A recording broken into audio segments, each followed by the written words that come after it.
ایک جیسے موسیٰ علیہ السلام جب ہوم لیس تھے، انہوں نے ایک آیت پڑھی تھی، ربی انی لما انزلت علی من خیر فقیر، تو اللہ نے ان کی شادی کرا دی تھی. تو اس طرح کی قرآنی آیت جو ہم پڑھتے ہیں تو شیخ کیا ان کی جیسے دعا قبول ہو گئی تھی نا، تو ہماری بھی دعا قبول دیکھیں ہو جائے گی نا اگر ہم لوگ. انشاءاللہ تعالیٰ. دیکھیے حضرت موسیٰ علیہ السلام کی تو جو حالت تھی نا، وہ مطلب ان کے پاس نہ گھر تھا، نہ بیوی تھی، نہ بچے تھے، نہ کوئی کاروبار تھا. بالکل وہ مدین آئے تھے مصر چھوڑ کر کے، تو بالکل تہی دست تھے، ان کے پاس کچھ بھی نہیں بچا تھا. اس لیے انہوں نے وہ گریا والی دعا کی کہ ربی انی لما انزلت الی من خیر فقیر، کہ اللہ تعالیٰ تو جو بھی خیر دے دے میں ہر چیز کا محتاج ہوں. میرے پاس کھانے کو کھانا نہیں، پینے کو پانی نہیں ہے، میرے پاس رہائش کے لیے جگہ نہیں ہے، میرے پاس بیوی نہیں ہے، گھر نہیں ہے، کچھ بھی نہیں تھا ان کے پاس. تو انہوں نے کہا اللہ تعالیٰ تو جو بھی خیر دے گا میں ہر خیر کا محتاج ہوں.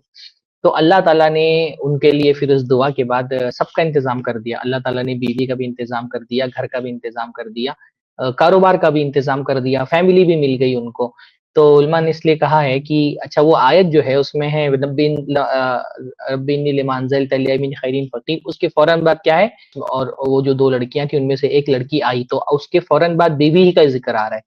اس لیے بعض علماء نے کہا ہے کہ بھائی کیونکہ اس دعا کے کرنے کے بعد ان کی شادی بھی ہو گئی تھی، تو جو کنوارے لوگ ہیں ان کو یہ دعا کرنی چاہیے. تو دنیا ظاہر سی بات ہے، بندہ جب کہتا ہے لمبی انی لما انزلت الی من خیرین، کوئی بھی خیر تو دے دے میں ہر خیر کا فقیر اور ہر خیر کا محتاج ہوں.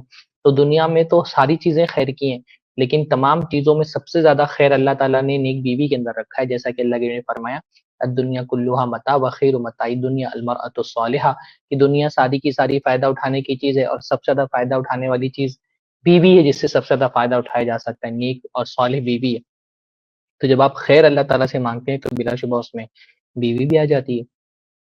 تو کرنا چاہیے دعا، اپنی زبان میں بھی دعا کر سکتے ہیں کہ اللہ تعالیٰ مجھ کو نیک صالح بیوی عطا فرما دے. تو شیخ قرآنی جو باقی جو قرآنی دعا ہے شیخ وہ بھی پڑھیں گے تو ان سے بھی جیسے رزلٹ ملا نبیوں کو ویسا ہی مل سکتا ہے. انشاءاللہ بھائی وہ دعائیں اسی لیے بتائی گئی ہیں نا تاکہ آدمی عقیدے کو ذہن میں وہ عقیدہ رکھ کر کے مانگے، جیسے ربنا ھب لنا من ازواجنا وذریاتنا قرۃ اعین، اللہ تعالیٰ ہمارے لیے ہماری بیویوں میں اور ہماری نسلوں میں ہمارے لیے آنکھوں کی ٹھنڈک رکھ. تو ساری دعائیں مانگ سکتے ہیں انشاءاللہ تعالیٰ. ربنا آتنا فی الدنیا حسنہ مانگیں گے تو بھی انشاءاللہ تعالیٰ اس میں حسنہ میں بیوی بھی آتی ہے.